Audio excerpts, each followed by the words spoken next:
Wielokrotnie prosiliście mnie o poruszenie tematu takich kondohoteli, apart-hoteli, apartamentów nad morzem, w górach. Powiem szczerze, ja się znam na nieruchomościach, ale ten temat nie jest jakimś moim głównym zajęciem i wiem tyle o nim, co po prostu ogólnie o nieruchomościach. Nie prowadzę inwestycji, czy też takich inwestycji, ale zaprosiłem Beatę Bernę, która nam pomoże ten temat rozwinąć. Beata działa nad morzem w biurze nieruchomości, ale też zajmuje się właśnie takimi apartamentami i to nie tylko nad morzem, ale również w górach. Będzie ciekawie posłuchać. Jeżeli interesuje Was w ogóle, co się dzieje na rynku nieruchomości, no to zapraszam do subskrybowania kanału. Piszcie nam również w komentarzach, o czym chcielibyście usłyszeć, bo niektóre audycje, jak widać, robimy na Wasze zamówienie. I Beato, zadam Ci takie pytanie, bo to będzie odniesienie do artykułu, który ostatnio przeczytałem, w którym jest mowa o tym, że deweloperzy nad morzem wybudowali zbyt dużo mieszkań, przesadzili z tymi mieszkaniami. Częściowo teraz oni uciekają w wynajem, bo ceny się zrobiły takie zaporowe. Chociaż zmieniają te apartamenty, zmieniają je też na kondohotele, byle nie były puste. Jak to wygląda? Bo tutaj widzę jakiś obraz klęski i rozpaczy, no może przesadziłem trochę. Jak naprawdę wygląda sytuacja na tym rynku? Dzień dobry. Miło mi, że mogę się wypowiedzieć na ten temat, tym bardziej, że od 23 lat, od 2000 roku zajmuję się obrotem nieruchomościami, a dokładnie od 9 lat współpracuję z różnymi deweloperami w całej Polsce, obsługując rynek nieruchomości, nazwijmy do apartamentowych, hotelowych, tych, o których wspomniałeś chwilkę wcześniej. W tej wypowiedzi, która być może mogłaby być jakaś opiniotwórcza, odnajduje pewien stan umysłu autora, co oznacza, że prawdopodobnie jest on teoretykiem i wysnuwa być może nawet błędne, tego nie wiem, jakieś teorie związane z nadpodażą na rynku nieruchomości apartamentowych oraz tym, że sprzedaż jakby osłabła, nie idzie i szuka się różnych rozwiązań. Jednym z tych rozwiązań, o których powiedziałeś, jest rozwiązanie wynajmu, a nie sprzedaży. No to powiem tak, niekoniecznie się z tym zgodzę, a nawet wręcz zaprzeczę. Dlaczego? Dlatego, że pracując z deweloperami, to są deweloperzy różnego gatunku, z różnymi konceptami i z różnymi know-how, jeżeli chodzi o wybudowanie danego projektu. I tutaj pozwolę sobie troszeczkę przejść przez różne koncepty, więc pierwszy koncept niech to będzie kondohotel. I czym się taki kondohotel charakteryzuje? To jest koncept od razu hotelowy, a przede wszystkim w tym koncepcie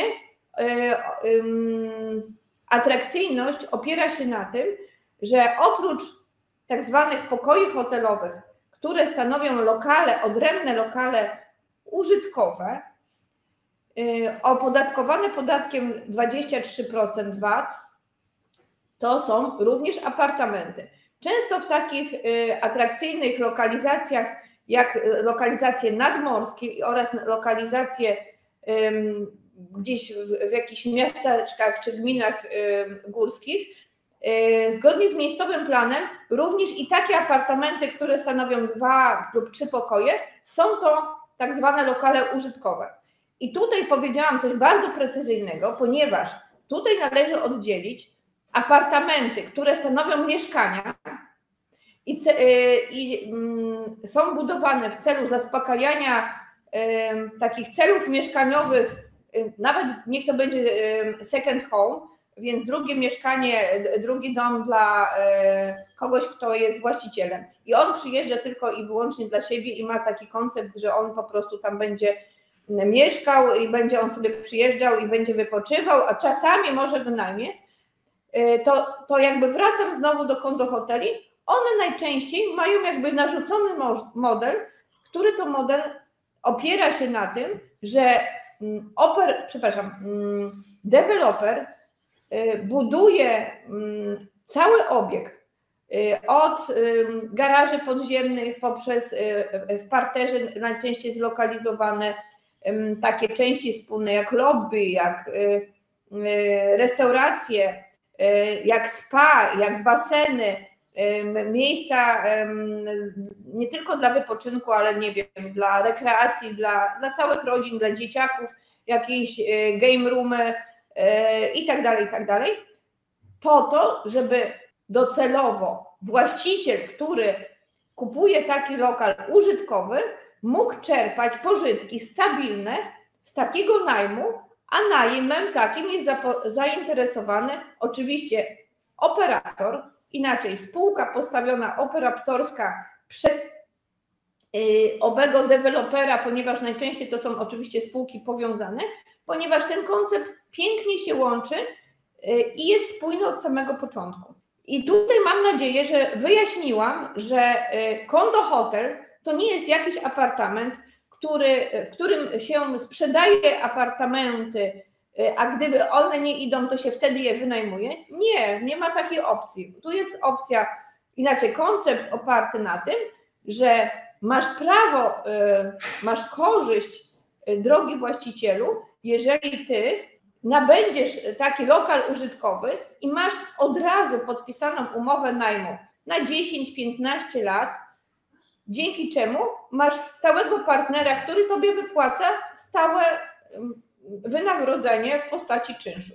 Oczywiście dalsze koncepty pod tytułem ile się to wypłaca i czy to jest stabilne, czy niestabilne, to jakby nie chciałabym tutaj wchodzić w te szczegóły, bo jakby nie jesteśmy tutaj od tego, żeby dzisiaj Państwu to wyjaśniać. Znaczy przede wszystkim, słuchaj, może być różnie, bo może się zdarzyć COVID po drodze i wtedy będzie takie coś stało puste przez jakiś czas, tak? Czy się potem zmieni, czy nie? Nie przewidujemy przyszłości, tak? Dobrze, to teraz tak, bardzo się cieszę, że nawiązałeś do tej sytuacji, która już jest za nami, jednakże doświadczyliśmy jej i gdyby taka rozmowa odbyła się w momencie, kiedy doświadczaliśmy i kiedy te obiekty były zamknięte, to ja wiem, pracując z tymi moimi deweloperami, operatorami, co się działo, w jaki sposób oni podchodzili do swojego zobowiązania jako najemcy w stosunku do właścicieli. Czy to jest ciekawe? Czy mam coś powiedzieć więcej? Oczywiście. A zatem większość, przepraszam, nie większość, wszystkie, bezwzględnie wszystkie lokale użytkowe, w których się odbywała działalność pobytowa, które są objęte również ustawami związanymi z utrzymywaniem, inaczej funkcjonowaniem obiektów nie tylko rekreacyjnych, ale hotelowych dokładnie. Oczywiście to są specjalne przepisy, które takie rzeczy regulują. Są to obiekty turystyczne, wszystkie bezwzględnie z mocy prawa zostały zamknięte. To jest fakt, prawda? Tak. I wiemy.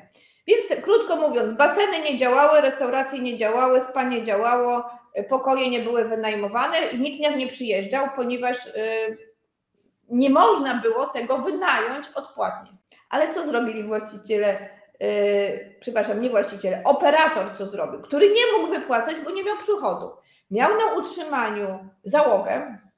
Przecież jak wycofuje się obostrzenia, ktoś musi obsługiwać, więc nie można ludzi zwalniać i traktować rzeczy, która nagle do nas przyszła, jako rzeczy nieprzewidywalnej. Inaczej, ktoś ma biznes przewidywalny. Krótko mówiąc, po to jest to wybudowane, żeby taki deweloper jak buduje, ma basen, ma spa, ma restaurację i to jest jego biznes. On liczy na to, że ten biznes w końcu zostanie uruchomiony i zresztą tak się działo, a żeby go obsłużyć, musi mieć załogę, która jest gotowa wkroczyć od razu do obiektów i świadczyć usługi serwisowe dla gości hotelowych. A zatem, jeżeli mamy sytuację, w której mamy zamknięte obiekty, to oczywiście taka sprawny deweloper przewiduje zwykle takie sytuacje. One są odpowiednio w umowie najmu zabezpieczone, to tak zwane siły wyższe, prawda? Czy możemy, nie wiem, wymyślać sobie dzisiaj jeszcze różne inne tak zwane siły wyższe, które mogą sprawić, że ten obiekt hotelowy nie będzie mógł spełniać tych kryteriów, które spełniają obecnie te obiekty po to, żeby czerpać przepływy finansowe. No oczywiście, no nie wymyślam sobie, że meteoryt spadnie, tak? Też jest to czysto... Wszystko się może zdarzyć. Wszystko się może zdarzyć, tak? I tutaj się zdarzyła sytuacja, że obiekty zostały zamknięte. Moi sprawdzeni deweloperzy, po pierwsze, nie zamknęli obiektów, po drugie, wypłacali pensje, po trzecie, robili tak zwane bieżące serwisowanie obiektów, a zatem, nie wiem, prali wykładziny dywanowe, czyścili tam, co trzeba było wyczyścić, robili plany na następne okresy oraz szkolili pracowników. Pamiętam, że szkolenie to polegało na tym, że jak już się zwolniły rezerwacje i znowu ludzie chcieli przyjeżdżać, to nawet osoby ze SPA były przyszkolone, jak mają przeprowadzić rozmowę, żeby domknąć rezerwację pobytową gościa. Ale wracam do właścicieli. Właścicielom w tym okresie zostały zawieszone wypłaty czynszy, natomiast po tym okresie uruchomienia oczywiście wznowione, w zamian za to, że ten okres tam około 2 miesięcy nie był okresem przychodowym dla właścicieli, więc operator zaproponował przedłużenie umowy najmu o ten okres, w którym tego wypłacania nie było. Ja mówię o bardzo konkretnym przypadku konkretnego operatora, który postąpił bardzo fair i to miało miejsce na kilku tysiącach apartamentów. Znaczy, powiedzmy sobie szczerze, że to oczywiście mówimy ogólnie, tak? Więc zawsze się mogą zdarzyć sytuacje lepsze i sytuacje gorsze. I ja mam prośbę do widzów, żeby nie mówili mi, a ja kupiłem gdzieś apartament, a tam deweloper w ogóle nikogo nie przyjmował i w ogóle był nierzetelny i tak dalej, bo taka sytuacja też się może zdarzyć. To są setki, czy nawet może tysiące takich inwestycji w Polsce. Trudno nam mówić z Beatą o każdej inwestycji. No ale Beata, to żeśmy wyjaśnili tutaj sprawę właśnie tych hoteli i tak dalej. Ja nie wiem, być może temu wypowiadającemu chodziło również o właśnie nie tyle lokale użytkowe, co te mieszkania kupowane niby dla siebie i potem prywatnie wynajmowane, puszczane gdzieś dalej. Czy taki rynek w ogóle istnieje? Jak on działa? Jak to jest? Powiedz mi trochę więcej na ten temat. Dziękuję, że poszerzasz to pytanie o światło związane z lokalami mieszkalnymi, ponieważ one właśnie rządzą się całkowicie innymi kryteriami. Najczęściej są dostarczane takie lokale przez dużo mniejszych deweloperów. To są bardzo małe projekty. Tak jak ja pracuję z operatorami i deweloperami hotelowymi, to tam przynajmniej jeden projekt to najczęściej jest kilkaset tak zwanych jednostek mieszkalnych. W tych, które dostarczają lokale mieszkalne, to w jednym budynku najczęściej jest na przykład, nie wiem, 20 lokali mieszkalnych albo 50 lokali mieszkalnych. Oczywiście to są rzeczy mocno policzalne, czasami są oczywiście powtarzalne, bo tych budynków jest kilka, no raczej rzadko jest kilkanaście. Natomiast jeżeli nie ma tam konceptu jakby tak zwanego narzuconego, to nazwę, ponieważ tam są mieszkalne, no to krótko mówiąc, każdy orze jak może. I tutaj najczęściej się potwierdza, że są pustostany, że nie ma profesjonalnego zarządzania, jest dorywcze zarządzanie. Nie zawsze te firmy, które dostarczają te usługi, mają to w jakiś sposób zorganizowane sprawnie. Nikt nie bierze odpowiedzialności za obłożenie i to dlatego jest taka słabsza część tego rynku i ona istnieje i bardziej jest rozumiana według mojej oceny przez inwestorów, bo posiadam jakoś, nie wiem, wychodzi tutaj z naszego polskiego polskiej mentalności takie myślenie, że jeżeli posiadam, to ja przejadę kiedy chcę i w ogóle ta stopa zwrotu nie jest ważna, a później jest takie znowu narzekanie, bo tu się nie osiąga. A zatem podkreślam, że patrzenie profesjonalne na rynek nieruchomości i wejście w projekt, który ma jakiś koncept. I podam inny przykład konceptu. Szukając współpracy dalszej na rynku nieruchomości, widzę, że na przykład powstają hotele, w których nie ma tak zwanej gwarantowanej stopy zwrotu, inaczej umowy najmu opierają się na przykład na wypracowanym zysku. I to też są takie umowy, które są bardzo ciekawe i one mają różne korzyści dla właścicieli. Dzięki temu właściciele liczą na to, że jeżeli wchodzą w projekt, który ma oparcie na usługach serwisowych i mogą z tego też czerpać pożytki, to są bardziej skłonni ku temu, żeby biznesowo wejść jako udziałowcy w taki koncept. Natomiast wracając do mieszkalnego konceptu, są to po prostu zwyczajne decyzje pojedynczych Kowalskich, Malinowskich, każdy na, nie wiem, jednym piętrze to ma inny swój koncept i nigdy to tak się składa, że nie jest wspólne. Ale tak teraz sobie przypomniałam, że ja sama kupiłam w Górach taką nieruchomość, która właśnie jest nieruchomością mieszkalną. Mamy basen, mamy spa własne, jest tam wspólnota mieszkaniowa. I cóż się okazuje? Właśnie ta niespójność konceptu, inaczej to, że są to lokale mieszkalne, jeden kupił na wynajem, drugi, żeby mieszkać tam na stałe, a trzeci od czasu do czasu bywa, a czasami podnajmuje, sprawia, że zrobiło się tam właściwie od samego początku takie co najmniej dwa obozy, właśnie tych, którzy mieszkają na stałe i tych, którzy wynajmują czy podnajmują.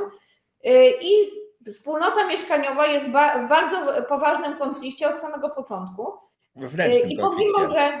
I pomimo, że ma właśnie cudowną lokalizację, piękną architekturę, te udogodnienia, jednak nie sprawia to przyjemności właścicielom, kiedy muszą się spotykać na tych zebraniach i po prostu się szarpać jeden ze swoim konceptem, że on chce tu mieszkać spokojnie, a po co mu jakieś, nie wiem, tabuny ludzi, którzy przyjeżdżają na krótki termin, i w drugą stronę ci, którzy przyjeżdżają na krótki termin, narzekają, że ktoś im zwraca uwagę, że oni rzucili papierek na częściach wspólnych albo, nie wiem, skaczą do basenu, albo przecież oni przyjechali i zapłacili. To myślę, że to są właśnie takie rzeczy do przemyślenia dla każdego inwestora. Czy bardziej chcesz jednak być inwestorem, czy bardziej chcesz być osobą, która nie dba o to, jakiego rodzaju przychody będziesz mieć. No i oczywiście to jest też główna myśl, która powinna przyświecać tym deweloperom, co chcą dostarczyć na rynku nieruchomości. No czyli w tym artykule jednak jakieś ziarno prawdy jest, tylko zależy, o czym ten człowiek i o czym ten artykuł był, bo jak ja rozumiem, to ten artykuł nie dotyczy właśnie takiego kupowania nieruchomości, też nieruchomości znajdujących się w obiektach zarządzanych profesjonalnie, gdzie jest z góry nastawienie na to, że to będzie działalność stricte pod wynajem i ma jakąś tam gwarantowaną stopę zwrotu, tylko że jest to bardziej właśnie w odniesieniu do tych mniejszych deweloperów, czy tych inwestycji, którzy budują ludzie, zwykłe mieszkania budowali po prostu, nawet można powiedzieć, i tam część faktycznie chce mieszkać dla siebie, część mieszka, to traktuje jako taką działkę rekreacyjną w cudzysłowie i tam przez pół roku mieszka w takim mieszkaniu, a przez pół roku gdzie indziej. No i to być może właśnie ten segment taki dewelopersko-mieszkaniowy przeważył o tej wypowiedzi. Czy tam można powiedzieć, czy na tym rynku było właśnie takie nadpodaż, o której mowa? Myślę, że chyba jakby zaczynamy dochodzić do takiego zrozumienia tego autora, ponieważ on jakby pomieszał różne koncepty i włożył go do jednego. Albo dziennikarz, to jeszcze też nie wiadomo. Bo... Tak, ja mu powiedziałam autora, ponieważ nie znam tej osoby, która to napisała. To, że mogliśmy to omówić, że są różne koncepty. Koncept mieszkaniowy i te apartamenty tak zwane, te mieszkaniowe czy apartamenty, nawet jeżeli są lokalami użytkowymi, ale bez tego głównego konceptu, który przyświeca od samego początku, takiego oddania profesjonalistom do zarządzania i realizacji planu, który już jest jakby od samego początku narzucony, to daje później obraz tego, że jak będzie, to będzie, tak? A jak nie będzie, to nie będzie. I albo się będzie leżało, albo się usiądzie, albo się położymy, to wszystko jest jedno. I jak rynek zawieje, to tak będzie. Ale wracam znowu do rynku profesjonalnego, więc do tych hoteli, kondo hoteli, nie apart hoteli, zaraz powiem dlaczego, ponieważ właśnie owe hotele stanowią często taki koncept wręcz resortowy, gdzie docelowo przyjeżdżają całymi rodzinami goście i spędzają tam cudowny czas. Ponieważ pracuję, jak wspomniałam, tam na tym rynku 9 lat, to widzę, jak na poszczególnych projektach jest bardzo wysokie obłożenie i niezależnie od tego, jaki mamy okres sezonowy, oczywiście są sezony słabsze, są sezony wysokie, ale niezależnie od tej sezonowości, jakby każdy rok spokojnie jest zamykany z bardzo wysokimi wynikami. Jest to bardzo rentowny biznes. Z mojej wiedzy, ze spotkań, których odbywam dużo z deweloperami, mogę powiedzieć tylko, że ich spółki operatorskie są spółkami, które napędzają ich do realizacji kolejnych projektów. Z każdym, z którym pracuję, rozmawiam o kolejnych projektach, o tym, że najczęściej nawet nie jeden koncept, ale nie wiem, 2, 3, 4 koncepty nowe już się tworzą po to, żeby realizować kolejny projekt.